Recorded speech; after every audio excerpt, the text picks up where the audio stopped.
Hey, what's up? Welcome all. Hopefully, we're all enjoying our 2024. Welcome back, Mets fans. Welcome back, baseball fans. Well. Not too much activity going on, especially with our New York Mets.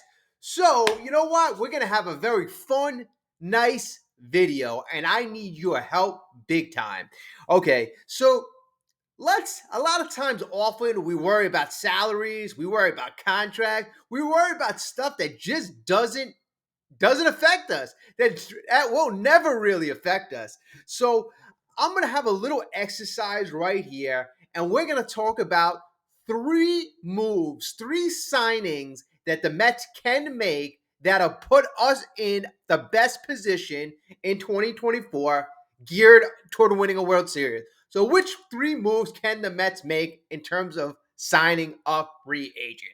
All right. So, I got three moves that I've actually put a lot of thought into, really, and how it could really affect our team as of overall. So I'm going to go into that right now.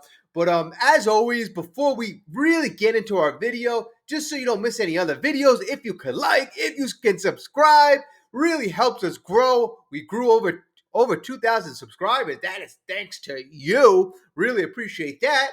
All right, so let's begin the fun. So the first guy that I want to get into, and I think is going to significantly, really transform an aspect of our team and make this aspect of our team possibly the best in the major league. And that guy is none other than Josh Hader.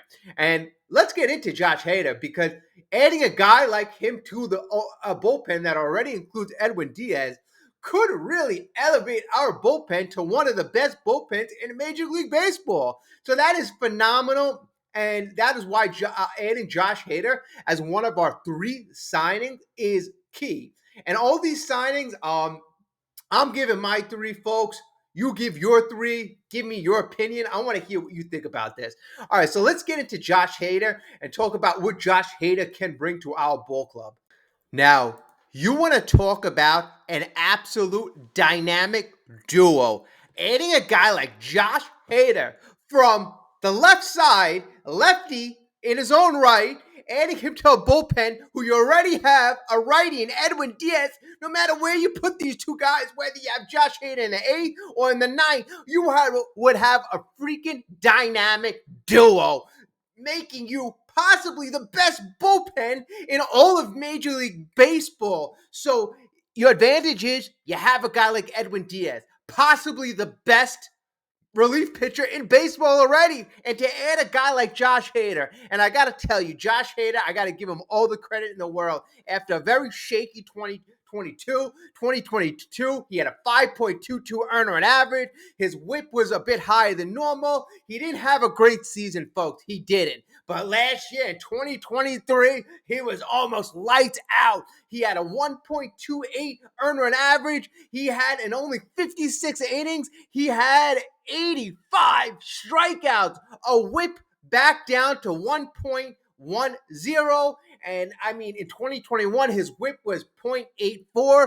But if you look at the advanced numbers, Josh Hader was basically in every top tier category you could imagine. His expected ERA was a bit higher than his normal ERA, but still, nonetheless, he was in the 99th percentile with a 2.34 expected ERA. His expected batting average against was 1.57 or 157. He's in the 100th percentile, meaning he's the best in all of baseball. His fastball velo, 96.1 miles per hour. Again, it's in the upper echelon in Major League Baseball in the 85th percentile. Average exit velocity against was 87 miles per hour, so that hits him in the 87th percentile. His chase rate was in the 92nd percentile. His whiff rate, 91st percentile. His K rate, 99th percentile. The only thing that this guy needs to work on and make sure that he is tight is his walks. His walk percentage was in the 5th percentile, which is horrible. So he's got to get better with his control. But other than that, his numbers are lights out phenomenal. And pairing him with a guy like Diaz automatically elevates that bullpen to a different stratosphere. So I got to say, my first move goes to adding a guy like Josh Hader. And folks, I don't know how you feel, but let me know. What do you feel about your move? We're going to get into two more moves right now. Now, folks, if you want to talk about a beast, another beast, the man you are looking at is Jorge Solair. So we already added a dominant bullpen arm to solidify our pen. And now what we're going to do is we are going to work on our lineup and protecting Pete Alonso. And the best option I could find on the market was Jorge Solair. Now, folks, this guy is a beast. He is a pure power threat, a slugger, a guy who will protect Pete in the lineup. And I'm telling you right now, folks, I'm telling you, Pete Alonso is in the prime of his career. And what you want to do is you want to get the most out of him as possible. And if you decide to trade him, and I don't want to trade him, but you want to make sure that Pete Alonso has dominated gaudy numbers to boost his trade value. Now, I hope they don't trade him. I hope they take advantage of Pete's prime. But what you want to do is you want to protect Pete.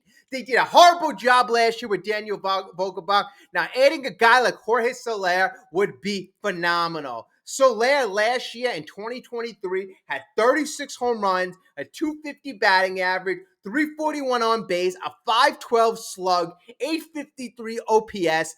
The guy was a machine, a power threat like no other. I mean, folks, I'm going to look at some of his advanced numbers. His expected WOBA was in the 93rd percentile. His expected batting average was in the 62nd percentile.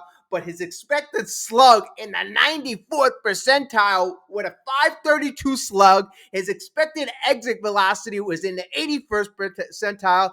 91.3 miles per hour average ball that he hits. His barrel percentage in the 91st percentile. His hard hit percentage, 84th percentile. I mean, this guy is a guy who hits the ball hard. He slugs. He is a pure slugging threat and a guy that you would want to put in a lineup to protect Pete Alonso. No doubt about it. He's a big boy. He's 6'4". He's 31 years old. He's an outfielder. You can slot him in.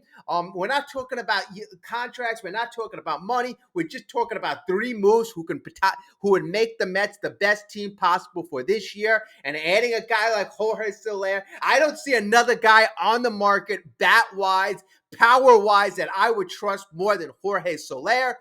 Folks, what do you think? But Jorge Solair is going to be my second move. What do you think about that? And now we're gonna get to the third move very shortly, but I just want to go over some more advanced numbers for Solair. I mean, this guy, he hits the ball hard. He hits the ball hard. If you look at his numbers, his expected slug, if I'm looking at this right, his expected slug was the highest in all of baseball last year. His expected WOBA, man, I mean, this guy, like, his advanced numbers are way better than one would really expect. So I got to give Solair credit. I mean, doing what he did last year, about to hit the market, great job for him. Great job. His launch angle last year was 17.8%, which was the second highest in his career. So he was getting the ball in the air. His sweet spot was a market that doesn't have players, like really great players. Jorge Solair is a guy who would fit in perfectly in that number 5 hole. Slot him in the outfield, protect Pete. You got your offensive guy. You got your bullpen. Who am I going to go for number 1? And let's find out right about. All right, folks, my third guy, I would go with the highest upside. The highest upside for 2024, I don't think anybody can doubt. From a starting pitcher, the highest upside you're going to get is for a guy like Blake Snell. Blake Snell is a guy who is very talented. He's a guy that most folks don't want to overpay, but they don't want him long term. But if you just want a guy with the most upside for 2024, and that's what we're doing in this exercise, 3 guys that would have the biggest impact for 2024, you can't deny Blake Snell. You just can't deny the talent. The guy's coming off of Cy Young. The guy has been he has been elite, has won two Cy Young, two Cy Young awards. Not many guys can say that. Not many guys have that resume. I mean, Blake Snell, next year, he's going to be age 32, coming off last year, a season he had 14. He was 14-9, one loss record, a 2.25 earner and average. He had 234 strikeouts in 180 innings pitched. His whip rate was 1.19. He started 32 games. He was a horse. I mean, last year, the thing I don't like was that his expected ERA was 3.79. So it seemed like he got damn lucky to have an earner an average of 2.25. But if you look at the rest of his advanced stats, his expected batting average was in the 88th percentile with an expected batting average of 208. His fastball velocity, not bad, 76th percentile with a fastball of 95.5. His expected average exit velocity was in the 84th percentile with an average exit velocity of 87.2. His chase rate wasn't great, only in the 38th percentile, but his whip rate was phenomenal. 98th percentile. 98th percentile tells me the guy's got nasty stuff. His K percentage, 94th percentile. It's telling me that this guy is nasty. The thing that jumped out at me also, looking at these advanced numbers, his walk rate was horrible. 4th percentile, in the 4th percentile. So not good with the walk rate. So the guy has nasty stuff, just has to somehow find a way to bottle it up and control it. If he has control, the guy is going to strike out a lot of batters. We could put him at the head of our rotation with Kodai Senga to follow. If Luis Severino has a comeback year, slot him in around 3-4. Obviously, you have Quintana there. And then you guys like McGill and Peterson to round out the rotation. Not to mention, now you have a stronger bullpen with Hader and all the other guys that Stearns has added to the bullpen. And your lineup is a lot stronger and a lot more power and a lot more protection for Mr. Pete Alonso. So that'll provide more pop and make Pete better. It'll make Pete better protecting him. And hopefully you won't have him hit as much, because it is unacceptable for your guy to get hit as much. And Blake Snell, a guy in the front of the rotation, hopefully he doesn't get injured, but Blake Snell is a guy that I feel would protect Pete Alonso, would protect his players. So that's what I think. I think those are three guys that would have the highest impact on the 2024 season for the Mets in a positive way.